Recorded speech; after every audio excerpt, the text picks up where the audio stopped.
Hello everyone, class 11th mathematics chapter number 5 complex number and quadratic equations. Students, आज की इस video में class 11th mathematics की प्रश्नावली 5.2 को डिटेल में सॉल्व करने वाला हूं। तो आपसे मेरी गुजारिश है, अगर आप मेरे यूट्यूब चैनल पर पहली बार विजिट कर रहे हैं तो चैनल को शेयर करें, सब्सक्राइब करें और बेल आइकन जरूर प्रेस करें। स्टूडेंट्स, आज की इस वीडियो में मैं बहुत ही सिंपल तरीके से बताने वाला हूं और आप सभी स्टूडेंट्स से मेरी गुजारिश है कि आप कॉपी पेन लेके बैठिए और मेरे साथ आप भी देखते और लिखते चलिए। अगर कोई चीज़ आपको इम्पोर्टेंस इसमें लगती है, अच्छी लगती है, तो आप उसको ज़रूर नोट करिए। तो चलिए वीडियो को शुरू करते हैं। तो देखिए, प्रश्न 1 से 2 तक सभी संख्याओं में प्रत्येक का मापांक एवं कोणांक ज्ञात कीजिए। देखिए, मैंने इसके पहले 1 घंटे 1 मिनट 12 सेकंड की वीडियो में बना चुका हूँ, जिसमें मैं कॉम्प्लेक्स नंबर की पूरी डिटेल जो बेसिक कॉन्सेप्ट है मैं उसमें एक्सप्लेन किया हूँ। आप वहाँ पे जाकर वीडियो देख सकते हैं। तो और आज की वीडियो में एक बार आपको थोड़ा सा एक बार रिकॉल जरूर कराऊंगा। और चलिए तो प्रश्न को शुरू करते हैं। तो इसमें प्रत्येक का मापांक और कोणांक ज्ञात करता है, जिसको हम मॉडुलस एंड आर्गुमेंट बोलते हैं, और ये हमारे पास दिए कॉम्प्लेक्स नंबर। ठीक है, चलिए तो फर्स्ट क्वेश्चन है z = -1 - i/√3। इसी को हम लोग सॉल्व करते हैं।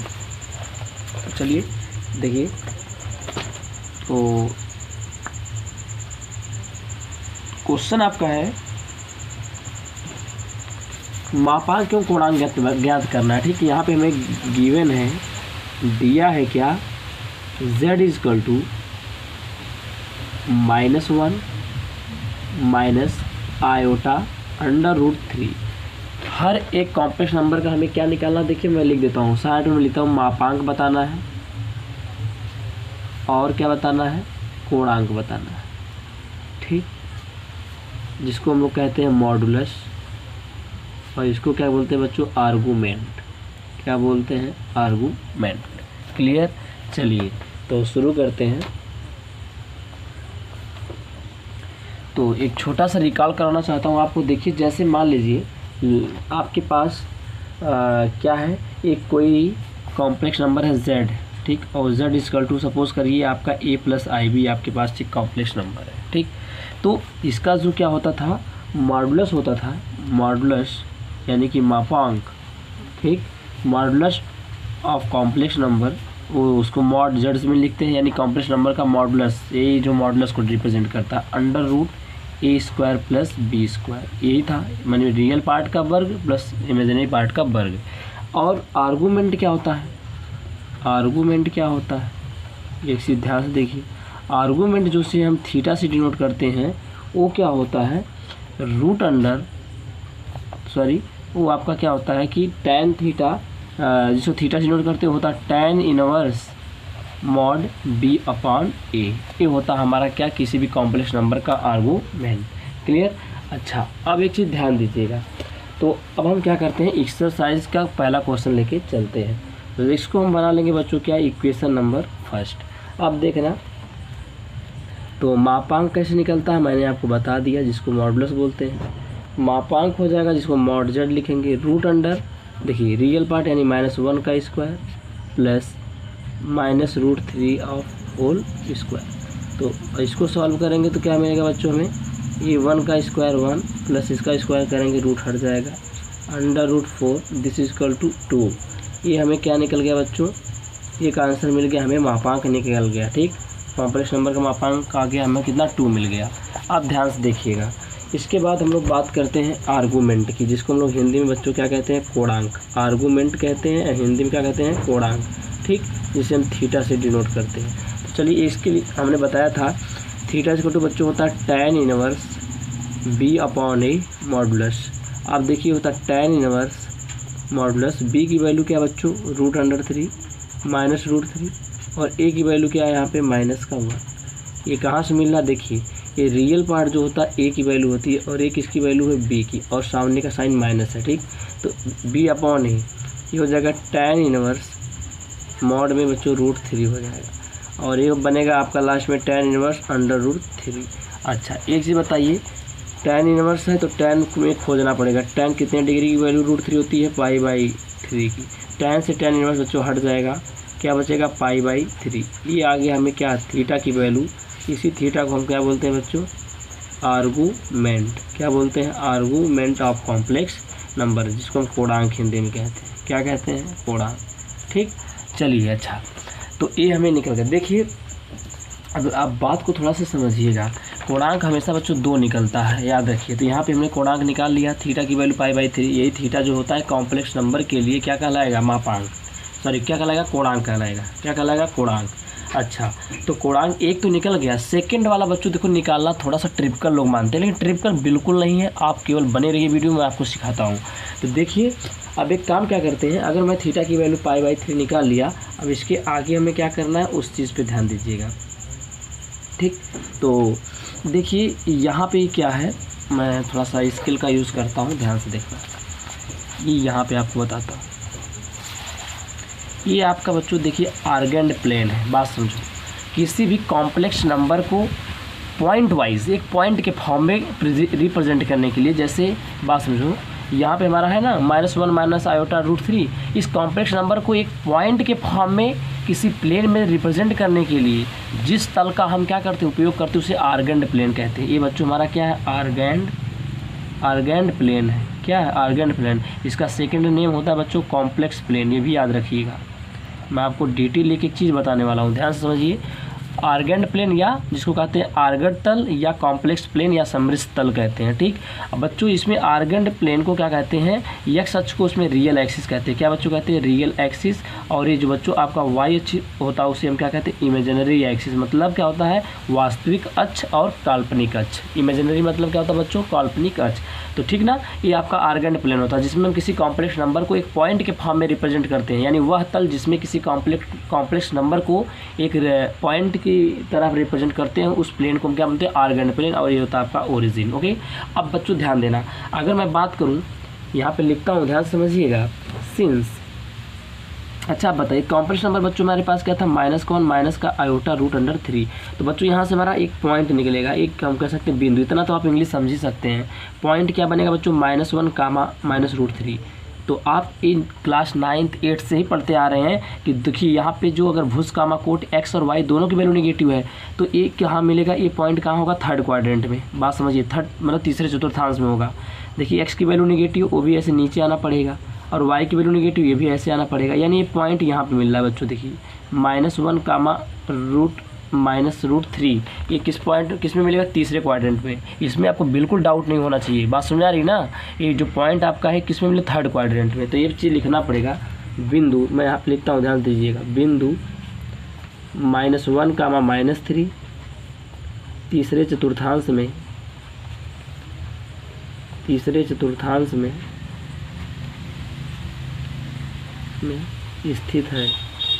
स्थित है। ठीक, अगर मैं आर्गेड तल में इस बिंदु को दिखा रहा हूँ तो किस क्वाड्रेंट में पड़ रहा है बच्चों, तीसरे में पड़ रहा है। तो याद रखिएगा, जो बच्चों आर्गूमेंट होता है ना, आर्गूमेंट थीटा। देखिए फर्स्ट, अगर कोई भी पॉइंट, कोई भी कॉम्प्लेक्स नंबर को अगर हम पॉइंट वाइज अगर दिखाएं आर्गेड तल में, अगर वो पहले चतुर्थांश में आता है बच्चों, तो याद रखिएगा उसका आर्गूमेंट थीटा होता है। अगर किसी भी कॉम्प्लेक्स नंबर को बच्चों के पॉइंट के फॉर्म में रिप्रेजेंट करें, वो सेकंड में आएगा, तो उसके लिए जो आता है थीटा की वैल्यू ना, वो होती π - थीटा। यानी कोणांक उसके लिए क्या होगा, π - थीटा। और बच्चों तीसरे में अगर होता है, अगर कोई भी पॉइंट को हम दिखाएं कॉम्प्लेक्स नंबर को एक पॉइंट वाइज अगर इसमें प्रदर्शित करें, तीसरे में आएगा तो उसका लिए होता है -π + थीटा। अगर किसी भी कॉम्प्लेक्स नंबर को हम प्रदर्शित करें आर्गेड तल में, अगर वो चौथे चतुर्थांश में मिलता है, तो उसके लिए जो आपका आर्गूमेंट होता है बच्चों क्या होता है, -थीटा। क्लियर, ये चीज़ आपको बहुत ही सिंपल बना देने वाली है। देखिएगा, तो 21 चतुर्थांश तीसरे में बच्चों देखिए क्या होता है, कोणांक -π। देखिए थीटा बराबर ये हो जाएगा -π + थीटा बच्चों, कोणांक हमारा होता है। ठीक, माइनस का पाई प्लस थीटा की वैल्यू ऑलरेडी यहाँ पे बच्चों हम लोग निकाल चुके हैं। देखिए क्या है यहाँ पे थीटा की वैल्यू, यहाँ पे देखिएगा थीटा की वैल्यू क्या है बच्चों, हमारी π/3। यहाँ पे थीटा की जगह लिखेंगे π/3, तो हो जाएगा -3π + π यानी -2π/3। ये हमारा कोणांक निकल गया। तो बच्चों कोणांक हमेशा दो निकलते हैं। ठीक, एक यहाँ पे निकल गया आपका, एक यहाँ पे।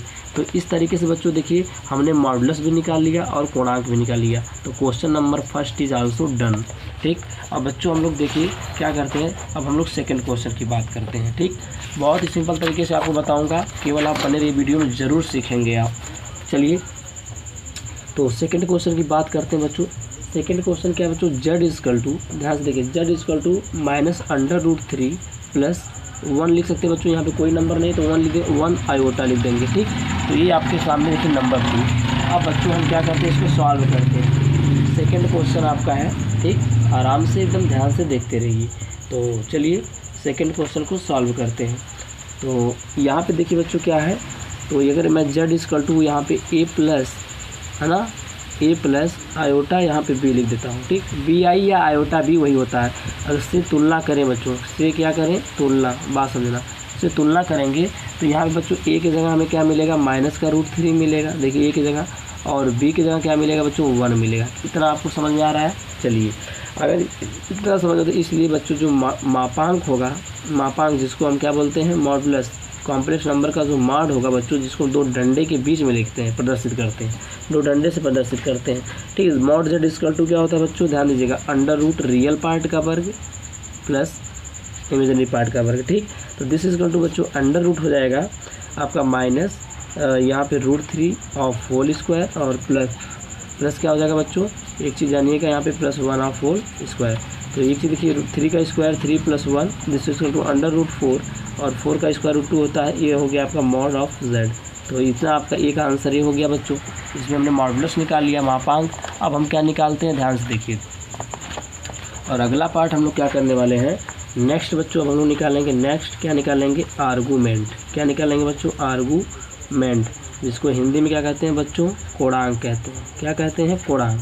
चलिए तो कोणांक निकाल लेते हैं, बहुत ही आसान होता है, आप जानते हैं क्या। कोणांक के लिए हमें क्या करना होता है, देखिए थीटा इक्वल टू, हमें जानते हैं थीटा, कोणांक को थीटा से करते हैं, उसका फार्मूला हमने बताया tan inverse mod of b/a। Clear. अच्छा बच्चों अब ध्यान देना, ये हो जाएगा tan इनवर्स, b की वैल्यू क्या है बच्चों, यहाँ पे मैंने लिखा 1/a की वैल्यू क्या है, -√3।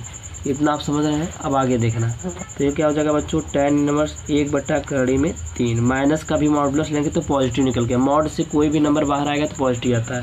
ये हो जाएगा बच्चों tan इनवर्स, अब tan कितने डिग्री की वैल्यू 1/√3 होती है, जानते हैं, π/6, यानी कि 30 डिग्री की वैल्यू होती है, ठीक। तो यहाँ से tan इनवर्स हट जाएगा, देखो कैंसिल ऐसे काटा नहीं जाता बच्चों, ये मैं आपको बता रहा हूँ, tan से tan इनवर्स हट जाता है, तो क्या बचेगा आपका π/6।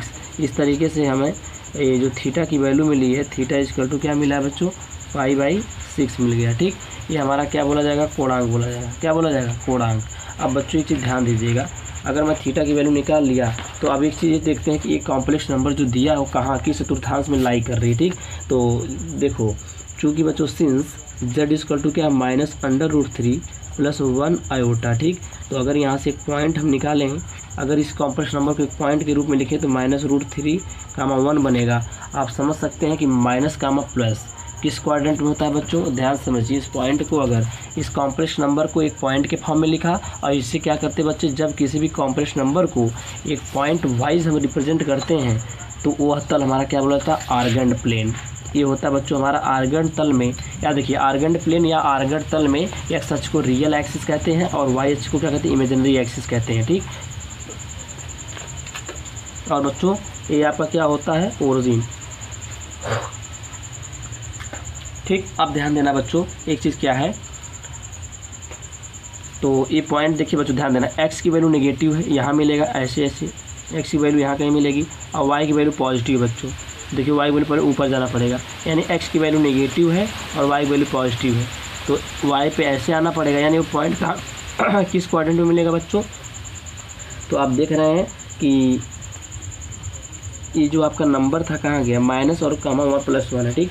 तो देखिए ये नंबर किस क्वाड्रेंट में आपको मिल रहा है,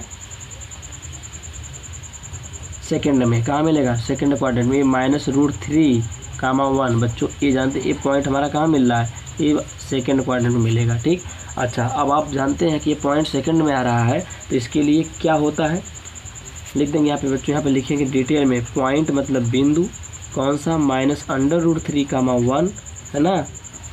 आर्गड़ तल के पूरा लिखेंगे, आर्गड़ जो तल है उसको कहते हैं आर्गड़ तल, आर्गड़ तल में, है ना, आर्गड़ तल में तृतीय, द्वितीय, सेकंड चतुर्थांश, या उसी क्वाड्रेंट कहते हैं, द्वितीय चतुर्थांश में प्राप्त होता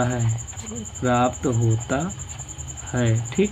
अच्छा इसलिए बच्चों क्या हो जाएगा, अब आपको मैं बता चुका हूँ डिटेल सबके लिए। पहले में बच्चों आर्गूमेंट थीटा होता है, दूसरे में क्या होता है पाई माइनस थीटा, तीसरे में क्या होता है माइनस पाई प्लस थीटा, और चौथे में क्या होता है माइनस थीटा। तो ये देखिए सेकेंड क्वाड्रेंट में अगर कोई कॉम्प्लेक्स नंबर मिलती है, ठीक, तो उसके लिए जो कोणांक होता है वो क्या होता है पाई माइनस थीटा।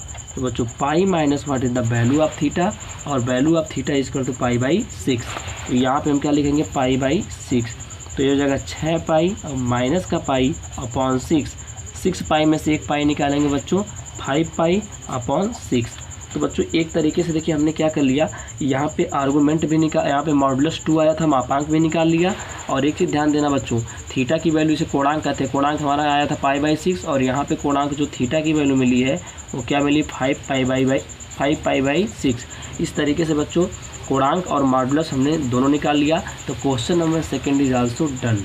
ठीक, ना बच्चों अब हम लोग क्वेश्चन नंबर थर्ड की तरफ चलते हैं। क्वेश्चन नंबर थर्ड है बच्चों आपका, वो क्या है मैं आपको पढ़ के सुनाता हूँ, ध्यान से सुनिएगा। यहाँ पे लिखा है बच्चों कि 3 से 8 तक, ध्यान दीजिए यहाँ पे क्या लिखा है कि 3 से 8 तक सम्मिश्र संख्याओं में प्रत्येक को ध्रुवीय रूप में रूपांतरित कीजिए। तो ध्रुवीय रूप में रूपांतरित करना कैसे करते हैं बच्चों, उनको हम ध्यान से आपको देखिएगा बताते हैं, ठीक ना। तो चलिए फर्स्ट क्वेश्चन क्या 1 माइनस आयोटा, ठीक, इनको हमें किस फॉर्म में लिखना है, सम्मिश्र संख्या दी है और इसको ध्रुवीय रूप जिसको इंग्लिश में कहते हैं पोलर फॉर्म, क्या बोलते हैं बच्चों पोलर फॉर्म। तो चलिए शुरू करते हैं। अब ध्यान दीजिएगा, तो एक चीज़ आपका है क्या बच्चों कि अब हमें क्या करना है, क्वेश्चन नंबर जो थर्ड से लेके 8 तक, ठीक, तो थर्ड से लेके 8 तक हमें क्या करना है, सम्मिश्र संख्या जो है ना, सम्मिश्र संख्या को किस में करना लिख देता हूँ मैं, सम्मिश्र जो कॉम्प्लेक्स नंबर बोलते हैं, सम्मिश्र संख्या है, संख्या को किस में बदलना है बच्चों, ध्रुवीय रूप में रूपांतरित कीजिए। ठीक, तो कोई बात नहीं है, ध्यान से देखिएगा, बिल्कुल आपको मैं बहुत ही सिंपल तरीके से सिखाने वाला हूँ, ध्यान दीजिएगा यहाँ पे। चलिए तो नंबर बच्चों क्या गिवन नंबर क्या बच्चों, z is equal to 1 minus iota. तो मेरे प्यारे बच्चों यहाँ पे मैं क्या करूँगा, देखिए z इज इक्वल टू अगर मैं क्या करूँ a प्लस आयोटा b से इसकी कंपेरिजन करूँ तो a इज इक्वल टू बच्चों क्या मिलेगा 1 और b इज इक्वल टू क्या मिलेगा -1। इतनी आपको बात समझ में आई। अच्छा, इतना अगर आप समझ जाएं तो एक चीज़ देखिए, ए बी की वैल्यू निकल गई। तो थोड़ा सा इसको देखिए, पोलराइजेशन ध्रुवीय रूप में बदलने से पहले मैं आपको थोड़ा सा एक चीज़ को याद कराना चाहता हूँ। क्या, देखिएगा ध्यान से, वो चीज़ है बच्चों, जैसे कभी भी याद रखिएगा z इक्वल टू अगर मुझे कोई नंबर दी है जैसे a प्लस आयोटा b, इसको बच्चों बोलते हैं कार्टेशियन, क्या बोलते हैं कार्टेशियन फॉर्म, जिसको कहते हैं कार्तीय रूप। क्या कहते हैं बच्चों, कार्तीय रूप।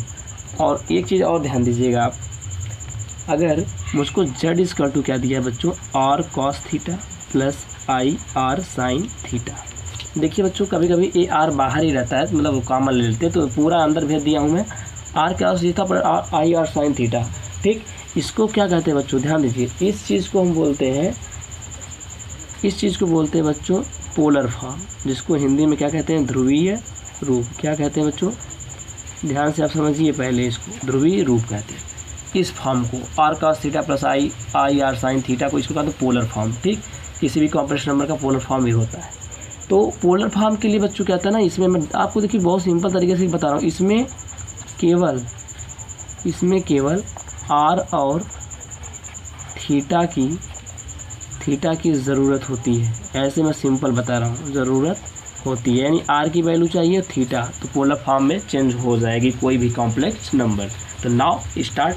अब देखिए क्वेश्चन को हम सॉल्व करते हैं बच्चों, इतना बताना आपके लिए बहुत ही ज़रूरी था।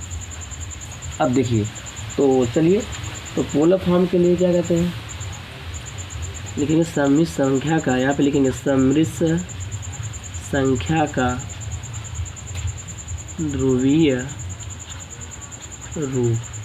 ठीक ना बच्चों, अब देखना, तो z इक्वल टू क्या होता है बच्चों, r cos theta plus i r sin theta. ठीक, अब देखो इनको जो सवाल दिया था मैं समीकरण 1 बना लिया हूँ। ठीक, और इनको हम क्या करते हैं बच्चों, 2 बना लेते हैं। अब समीकरण 1 व 2 से आप देखिए तो हो क्या रहा है, कंपेरिजन करिए। कंपेरिजन देखिए, ये रियल पार्ट है, ये भी रियल है, तो यानी कि r cos थीटा बराबर क्या मिलेगा 1।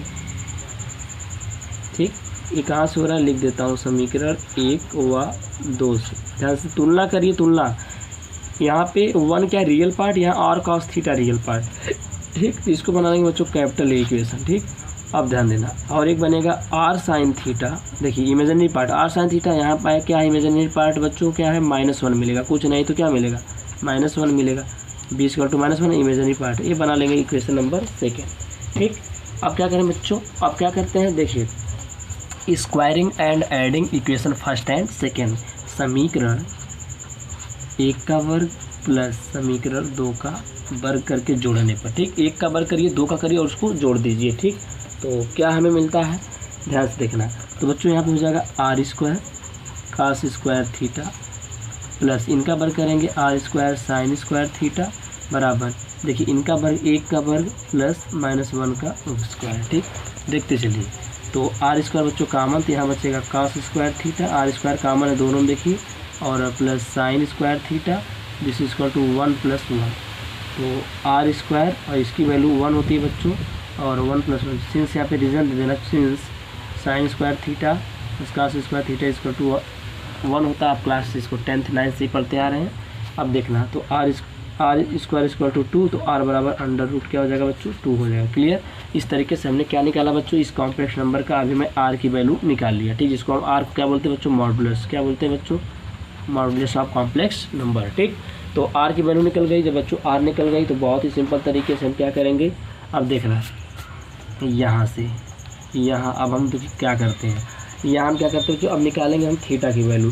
तो समीकरण लिख देना बच्चों 2 डिवाइडेड बाई समीकरण फर्स्ट, यानी 2 में 1 से भाग करेंगे बच्चों। तो ध्यान दीजिएगा, तो 2 में 1 से भाग करेंगे तो 2 वाला इक्वेशन देखिए यहाँ पे है, तो आप कह सकते हैं ना 2 में नहीं, यहाँ पे ऐसे कर दीजिए, तो क्या बोलते हैं b में, हमने b बनाया ना, b में a से भाग, तो b में करिए, b वाला r sin थीटा और इसका है r cos थीटा। ध्यान दीजिए, यहाँ से निकाल रहा हूँ मैं, यहाँ से देखिए, यहाँ से a और b है ना, तो b में a से भाग, b में a से भाग, तो दिस = क्या हो जाएगा आपका -1/1, इससे r से r cancel, tan theta this = आपका बच्चों क्या हो जाता है, यहाँ पे ध्यान दीजिएगा, भाग देंगे यहाँ पे, तो यहाँ पे मॉड लगा देते हैं। ठीक, तो ये हो जाएगा आपका tan थीटा बराबर क्या हो जाएगा बच्चों 1, तो tan थीटा = आपका क्या हो जाएगा 1 के बाद इसको लिख सकते, कितनी डिग्री की वैल्यू होती है बच्चों, tan π/4 की वैल्यू, tan 45 इसका मान कितना होता है 1 होता है। ये बच्चों मॉडुलस लगा देंगे यहाँ पे। ठीक, अब देखना, तो tan थीटा बराबर इधर 1 था, तो tan π/4 थीटा = क्या मिलेगा बच्चों π/4, जानते हैं आप, जब सेम होता है तो थीटा की वैल्यू निकल गई यहाँ से π/4। चलिए, अच्छा, अब एक चीज़ और हम लोग समझने की कोशिश ये करते हैं कि ये जो हमें क्या दिया है, जो हमें कॉम्प्लेक्स नंबर दिया है क्वेश्चन में, यहाँ पे z = 1 - i। ठीक, तो इस चूँकि बच्चों क्या है, z = हमें क्या दिया 1 - i दिया है। ठीक, यहाँ से अगर हम एक पॉइंट बनाएं बच्चों तो क्या मिलेगा हमें, देखिए कि रियल पार्ट 1 है, इमेजिनरी पार्ट कुछ नहीं, तो यहाँ पे क्या मिलेगा -1 मिलेगा। क्लियर, अब ये पॉइंट बताइए आप किस क्वाड्रेंट में होगा, तो याद रखिएगा, ये आपको बहुत ही पुरानी चीज़ है बच्चों। देखिए यहाँ पे मैं ड्रा करके बता रहा हूँ आपको, समझिए। यहाँ पे ये है आपका देखिए आर्गेंड प्लेन, क्योंकि किसी भी कॉम्प्लेक्स नंबर को अगर पॉइंट वाइज हम रिप्रेजेंट करते हैं जिस प्लेन में, उसको बच्चों बोलते हैं हम लोग आर्गेंड प्लेन। इसमें कोई भी डाउट नहीं होना चाहिए। तो ये आर्गेंड प्लेन में एक्स अक्ष को क्या कहते हैं बच्चों, इसको कहते हैं रियल एक्सिस, क्या बोलते हैं रियल एक्सिस, और इसको क्या बोलते हैं बच्चों इमेजिनरी एक्सिस, क्या बोलते हैं वास्तविक अक्ष, काल्पनिक अक्ष। ठीक, आर्गन तल, और इसको कहते हैं आर्गेंड प्लेन।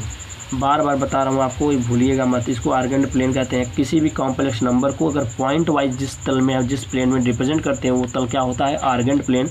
आर्गेंड प्लेन का बच्चों दूसरा नाम होता है कॉम्प्लेक्स प्लेन। क्या होता है, कॉम्प्लेक्स प्लेन। ठीक, अच्छा, अब देखिए 1, -4 बच्चों याद रखो, एक्स की वैल्यू पॉजिटिव नीचे देखो, ये चीज़ एक्स की वैल्यू पॉजिटिव इधर मिलेगी, ठीक, और वाई की वैल्यू नेगेटिव इधर मिलेगी। तो ऐसे ऐसे चलेंगे बच्चों, ऐसे से आएंगे। तो किस क्वाड्रेंट में मिल रही है बच्चों, 4th में। क्लियर, कोई डाउट नहीं मेरे प्यारे बच्चों, एकदम ध्यान से समझिए कहाँ मिल रही है ये पॉइंट हमारा बच्चों, कहाँ मिलेगा 1, -1 चौथे चतुर्थांश में। और आपको मैं बता चुका हूँ कि चौथे चतुर्थांश में अगर कोई भी कॉम्प्लेक्स नंबर आती है पॉइंट वाइज पॉइंट की फॉर्म में, तो उसके लिए कोणांक क्या होता है बच्चों, माइनस का थीटा। याद रखो इसमें थीटा होता है बच्चों, इसमें पाई माइनस थीटा, बार बार रिपीट कर रहा हूँ, देखो ये होता है माइनस थीटा। क्लियर। तो चलिए इसलिए बच्चों लिख देंगे बिंदु जो आपका है क्या 1, -1 आर्गड तल के फोर्थ चतुर्थांश में प्राप्त होता है। इसलिए क्या हो जाएगा बच्चों, आर्गूमेंट ऑफ z, यानी कि जो कोणांक थीटा से जिसको डिनोट करते हैं, इस कॉम्प्लेक्स नंबर का जो कोणांक होगा थीटा बराबर, वो क्या मिलेगा बच्चों, minus theta is equal to -π/4। इसलिए नाउ अब क्या करेंगे बच्चों, अब देखिए जो मिक्स लैंग्वेज चलती है यहाँ पे, देखो हिंदी इंग्लिश दोनों मिला के मिक्स करके पढ़ाता हूँ। नाउ एक चीज़ ध्यान देना, z इक्वल टू क्या हो जाता है बच्चों, हम जानते हैं कि r यहाँ पे क्या था cos theta plus i sin theta, यही होता ध्रुवीय रूप। अब देखो बच्चों यहाँ पे हम r की वैल्यू ऑलरेडी यहाँ पे निकाल चुके हैं। आप देखिए ध्यान से, यहाँ r की वैल्यू √2 है। ठीक, यहाँ पे देख सकते हैं r की वैल्यू क्या है, यहाँ पे r की वैल्यू क्या है, √2 है कि नहीं है। चलिए यहाँ पे पुट कर दीजिए आप, तो ये आपका हो जाएगा क्या बच्चों, √2 और cos थीटा की वैल्यू क्या बच्चों, -π/4 और प्लस i sin थीटा की वैल्यू -π/4। इस तरीके से आगे कुछ भी आपको नहीं करना है, बात समझिए, आगे एक लाइन भी नहीं लेके जाना है, यहीं पे छोड़ दीजिए। हैंस है ना, it is required polar form of complex given complex number. ठीक, दिए गए कॉम्प्लेक्स नंबर का बच्चों दी गई सम्मिश्र संख्या का यही क्या है, अभीष्ट ध्रुवीय निरूपण है। ठीक, तो आई होप आपको ये जरूर समझ में आया होगा। तो बच्चों इस तरीके से हम क्या करते हैं, अब हम लोग नेक्स्ट क्वेश्चन की बात करते हैं। क्वेश्चन नंबर जो आपका क्या है 4 है। कौन सा क्वेश्चन है बच्चों, क्वेश्चन नंबर 4। चलिए देखिएगा ध्यान से, और क्वेश्चन नंबर 4 को हम लोग बहुत ही सिंपल तरीके से सॉल्व करने वाले हैं। तो चलिए तो उसको भी हम डिटेल में सॉल्व करते हैं। वो आपका है बच्चों क्वेश्चन नंबर 4, यहाँ देखिए। ठीक, क्वेश्चन नंबर 4 क्या कहता है बच्चों, वो आपका दिया है -z इक्वल टू -1 प्लस का आयोटा। ठीक, तो एक चीज़ याद रखिएगा, तो सबसे पहले क्या करते हैं, किसी समृद्ध संख्या का लिखेंगे यहाँ पे, समृद्ध संख्या का ध्रुवीय रूप क्या होता है बच्चों, जानते हैं आप, z equal to r cos theta, ये r बाहर होता है बच्चों, अंदर हम भेजते चल रहे हैं, r i r sin theta, ये होता है ध्रुवीय रूप। इसको बच्चों 1 बनाते हैं, और जो ध्रुवीय रूप हमने बनाया बच्चों उसको हम मान लेते हैं 2। ठीक, अच्छा अब क्या करेंगे, from equation first and second, उसी चीज़ को हम लिखते हैं हिंदी में, समीकरण 1 व 2 से क्या मिलेगा बच्चों, ध्यान दें, कंपेरिजन करो। ये रियल पार्ट होता है, यहाँ रियल पार्ट -1 है, ए बी जेड है, तो रियल पार्ट कितना मिलेगा, r cos theta this is equal to -1, equation number A. और याद रखना r sin थीटा बराबर क्या मिलेगा बच्चों, 1। देखिए यहाँ पे r sin थीटा और यहाँ पे i छोड़ के 1 है, कुछ नहीं तो 1 मिलेगा, तो r sin थीटा बराबर 1, this is equation number B. Clear. अब बच्चों ध्यान देना, इतना मिलने के बाद हमेशा आपको क्या करना है, समीकरण squaring equation first and second. ठीक, इक्वेशन फर्स्ट का और सेकंड का स्क्वायर करके क्या करेंगे, ऐड करेंगे, squaring and adding we get. ठीक, अब क्या मिलेगा बच्चों, ध्यान देना, तो ये मिलेगा हमें r² cos square theta plus r² sin square theta this is equal to -1 का स्क्वायर प्लस 1 का स्क्वायर। क्लियर है ना। अब ध्यान देना, तो क्या मैं ऐसे सही कर रहा हूँ, इस चीज़ को ध्यान दीजिएगा, -1 plus iota r cos theta. ठीक है बच्चों, ध्यान दीजिएगा, इतना अगर हमने कर लिया तो अब हम क्या करेंगे, ध्यान से समझिए, स्क्वायरिंग एडिंग। ठीक बच्चों, कोई बात नहीं, r² कॉमन, यहाँ बच्चों हो जाएगा cos square theta plus sin square theta, यहाँ पे हो जाएगा बच्चों 1 का स्क्वायर 1 प्लस 1 2 हो जाएगा, इतना आप समझ रहे हैं। इसकी वैल्यू बच्चों 1 होती है, तो r² बराबर हो जाएगा 2। बात को समझिएगा, इसकी वैल्यू क्या होती है 1, तो r बराबर क्या हो जाएगा बच्चों, √2। इतना निकल गया। अब देखो बच्चों, एक चीज़ हम क्या करते हैं, यहाँ पे लिखेंगे समीकरण b डिवाइडेड बाई समीकरण a, यानी बी में ए से भाग कर देते हैं, क्या मिलेगा बच्चों ध्यान देना। बी वाला कहाँ, यहाँ पे लिखिए आर साइन थीटा बराबर 1/, आर कॉस थीटा, इसका बट्टे हो जाएगा बच्चों -1। क्लियर, आर से आर कैंसिल, तो बच्चों ये tan थीटा बराबर क्या मिलेगा -1। अच्छा, एक चीज़ आपसे मैं बार बार बताना चाहता हूँ, जब भी करिए डिवाइड यहाँ मॉडुलस लगा दीजिए बिना पूछे मॉडुलस। ठीक, ये मॉडुलस लगा दिया हमने, तो याद रखिएगा यहाँ पे हम लोग सॉल्व करते ऊपर टॉप पे देखिए, तो क्या हो जाएगा बच्चों tan थीटा बराबर 1 का मॉडुलस क्या आएगा 1 आएगा। ठीक, तो अच्छा ये चीज़ ध्यान दीजिएगा, tan थीटा बराबर 1 का डिग्री की वैल्यू थी tan π/4 45 अंश, तो थीटा बराबर बच्चों क्या मिल जाएगा π/4। ये हो गई हमारी थीटा की वैल्यू। अच्छा, थीटा की वैल्यू अगर मिल गई बच्चों तो अब एक चीज़ याद रखिएगा। ठीक, तो थीटा की वैल्यू π/4। अब एक चीज़ में बताइए कि अब देखो सिंस z इक्वल टू क्या दिया हमें -1 प्लस आयोटा, तो यहाँ पे हमें एक पॉइंट मिलेगा बच्चों। ये कॉम्प्लेक्स नंबर से कौन सा पॉइंट मिलेगा, पहले x की वैल्यू, फिर यहाँ पे देखिए कुछ नहीं तो 1 है, ये 1, ये किस कोऑर्डिनेट में जा रहा है ध्यान समझिए। पहले यहाँ पे मैं बनाता हूँ कि आपका आर्गेंट प्लेन, क्या बनाता हूँ आर्गेंट प्लेन। देखिए मैं आपको बार बार फिगर बना के समझा रहा हूँ ताकि आपको सही तरीके से समझ में आ जाए, और आज बिना सीखे जाना भी नहीं है, ये भी याद रखना है। यहाँ ओरिजिन, और देखिए ये आकर मैं आपसे पूछूं कि x की वैल्यू -1 तो इधर मिलेगी कहीं पे, और y की वैल्यू +1 यहाँ पे मिलेगी, तो यानी ऐसे ऐसे चलेंगे और फिर ऐसे ऐसे चलेंगे। यानी कि ये पॉइंट बच्चों हमारा सेकंड क्वाड्रेंट में, क्लास 6 7 से ही आपको बताया जा रहा है 8 से, कि एक पॉइंट जो होता है किस चतुर्थांश में है, मतलब दूसरे में है। अगर मैंने आपको बता दिया अगर कोई भी पॉइंट, कोई भी कॉम्प्लेक्स नंबर को अगर पॉइंट वाइज में आर्गेंट प्लेन में दिखाता हूँ, तो अगर वो सेकेंड क्वाड्रेंट में होती तो उसके लिए क्या होता बच्चों आर्गूमेंट π-θ। इसलिए बच्चों लिख देंगे बिंदु, हमारा डिटेल भाषा में लिखेंगे बिंदु -1, आर्गट तल में, क्या लिखेंगे बच्चों आर्गट तल के चतुर्थांश सेकंड में प्राप्त होता है। इसलिए थीटा बराबर क्या हो जाएगा बच्चों π-θ, यानी कोणांक आर्गूमेंट जो थीटा हो जाएगा वो हो जाएगा पाई minus what is the value of theta. पहले से बच्चों थीटा बराबर क्या निकला π/4, यहाँ पे पुट कर देते हैं, तो हो जाएगा 4π - 1π यानी 3π/4 मिल गया। क्लियर, 4π में से 1π निकालने कितना हो जाएगा 3π/4। ये हमारा क्या हो गया देखो यहाँ पे सेकंड क्वाड्रेंट में होता है तो आर्गूमेंट क्या होता है π-θ की वैल्यू ऊपर से देखिए π/4 यहाँ पे पुट कर दिया, 4π में से 1π निकला 3π/4। ये हमारी मिल गई बच्चों सेकंड आर्गूमेंट मिल गया 3π/4। क्लियर, अच्छा इतना मिल गया। अब जानते हैं, अब हम लोग जानते हैं क्या जानते हैं ध्रुवीय रूप क्या होता है। अब देखिए ध्रुवीय रूप क्या होता है बच्चों z = r cos θ + i sin θ bracket. तो r की वैल्यू यहाँ से निकाल लें हम लोग बच्चों। देखिए r की वैल्यू √2 है यहाँ पे, देखिए या r की वैल्यू √2 है यहाँ पे, ये चीज़ है √2, तो यहाँ पे हम लोग लिखेंगे बच्चों √2। अब देखिए cos θ की वैल्यू कितनी है यहाँ पे, देखिए थीटा की वैल्यू 3π/4 यहाँ पे है कि नहीं है, तो यहाँ पे पुट कर दीजिए, यहाँ पे पुट करिए 3π/4 + i sin 3π/4, ये ब्रैकेट क्लोज। तो यही बच्चों क्या था अभीष्ट कैसा निरूपण था, ध्रुवीय रूप था। यही अभीष्ट क्या है बच्चों ध्रुवीय रूप है, यही आपका क्या है बच्चों अभीष्ट ध्रुवीय रूप है। तो thank you so much and wish you all the best बच्चों। मिलते हैं नेक्स्ट वीडियो में नेक्स्ट क्वेश्चन के साथ। Thank you.